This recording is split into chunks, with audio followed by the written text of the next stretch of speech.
I spoke to 200 women who spent the last couple of weeks traveling here. They haven't heard the messages, but they say the message that Johnson is sending is likely to have little to no effect on those who already have their set goal to get here to the promised land. For 20-year-old Alejandra Enriquez, making the trek from Honduras to the U.S.-Mexico border in the Rio Grande Valley was a no-brainer. The Maras, she says, also known as the Mara Salvatruchas, were trying to extort money from her and her family-run school supply store. When she didn't comply, the gang members threatened to kill her 3-year-old son Axel. Alejandra knew it was time to flee the country.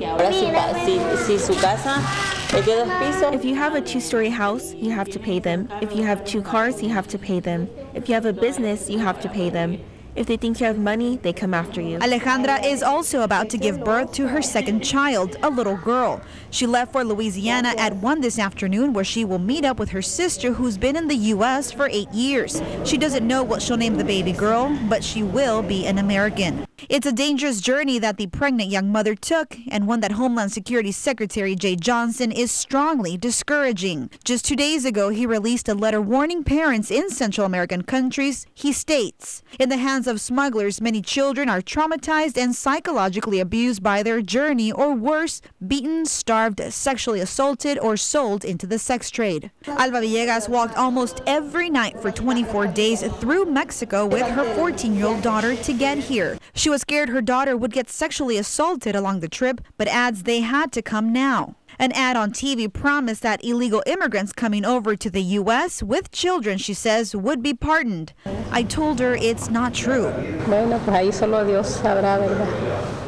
It's in God's hands now. I hope it will change and we can stay here. I want to work, and I want my daughter to have the opportunity to get an education.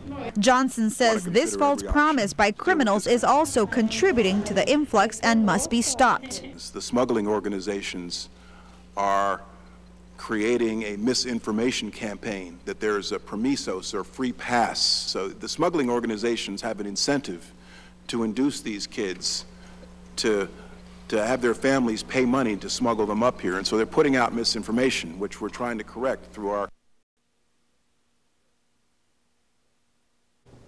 Now, the older woman you saw there in the video, Alba Villegas, says even if they are eventually deported back to Honduras, she says the time they spend here illegally beats the conditions back home right now. In the studio, Daisy Barrera, Action 4 News.